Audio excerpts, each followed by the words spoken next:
ಸ್ನೇಹಿತರೆ, ಎಲ್ರಿಗೂ ನಮಸ್ಕಾರ. ನಾವು ಮತ್ತೊಂದು ರೀತಿಯಲ್ಲಿ ಕೂಡ ಮಕ್ಕಳಿಗೆ ಅಕ್ಷರಗಳನ್ನು ಗುರುತಿಸುವ ಒಂದು ರೀತಿಯನ್ನು ಹೇಳ್ಕೊಡ್ಬೋದು. ಯಾವ ರೀತಿ ಅಂತ ಹೇಳಿದ್ರೆ, ಈಗ ಸರ್ಕಲ್ದ ಸೇಮ್ ಲೆಟರ್ಸ್ ಒಂದೇ ರೀತಿಯಾದಂತಹ ಅಕ್ಷರಗಳನ್ನು ಮಕ್ಕಳು ಸರ್ಕಲ್ ಮಾಡ್ಬೋದು. ಆಗ ಮಕ್ಕಳಿಗೆ ಅಕ್ಷರಗಳನ್ನು ಬೇಗ ಗುರುತಿಸ್ತಾರೆ. ಈಗ ಎಕ್ಸಾಂಪಲ್ನಲ್ಲಿ ನಾವು ತಗೊಳೋದಾದರೆ, ಮೊದಲನೇದಾಗಿ ಯಾವುದಾದ್ರೂ ನಿಮ್ಗೆ ಇಷ್ಟವಾಗಿರುವಂತಹ ಅಕ್ಷರಗಳನ್ನ ಬರ್ಕೊಳ್ಳಿ.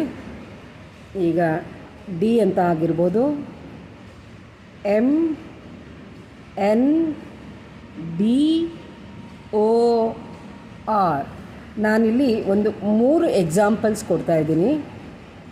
G A C A Q Z, ಹಾಗೆ R T G C R, ಹಾಗೆ ಯು.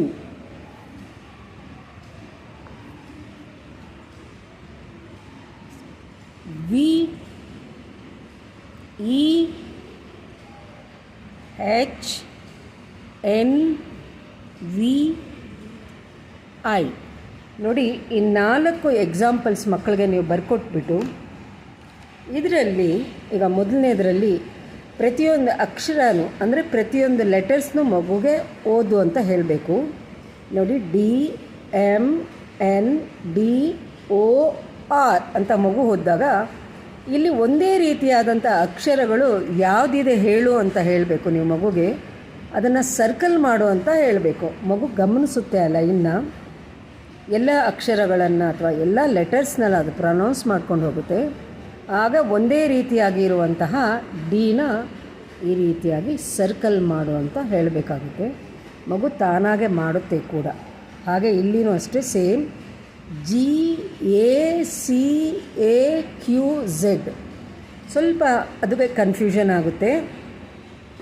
ಇಲ್ಲಿ ಕೂಡ ಮಗು ಗಮನಿಸುತ್ತೆ. ಫಸ್ಟು ಒಂದು 2 ನಿಮಿಷ ಟೈಮ್ ತೊಗೊಳುತ್ತೆ, ಗಮನಿಸುತ್ತೆ, ಹಾಗೆ ಪ್ರೊನೌನ್ಸ್ ಮಾಡಿಕೊಳ್ಳುತ್ತೆ ತಾನೇ. ಆಗ ತಾನಾಗಿಯೇ ಕೂಡ ಅದು ಸರ್ಕಲ್ ಆಗುತ್ತೆ ಎ ಅಂತ. ಇಲ್ಲಿ ಅಷ್ಟೇ, ಅದು ತಾನಾಗಿಯೇ ಸರ್ಕಲ್ ಹಾಕ್ತಾ ಹೋಗುತ್ತೆ. ನೋಡಿ, ಇಲ್ಲಿ ವಿ.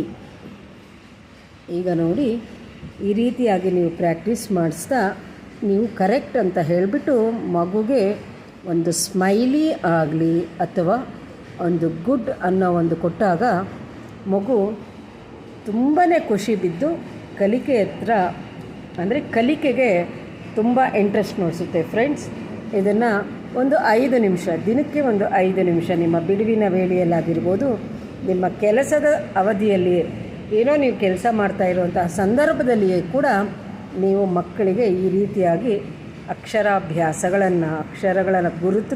ಗುರುತಿಸುವಿಕೆಯನ್ನು ಹಾಗೆ ಈ ಒಂದು ಲೆಟರ್ಸ್, ಈ ಅಕ್ಷರಗಳನ್ನು ಪ್ರೊನೌನ್ಸ್ ಮಾಡೋದನ್ನು ಕೂಡ ನಾವು ಹೇಳ್ಕೊಡ್ಬೋದು. ಫ್ರೆಂಡ್ಸ್, ಇದು ಇವತ್ತಿನ ವಿಡಿಯೋ ಆಗಿತ್ತು.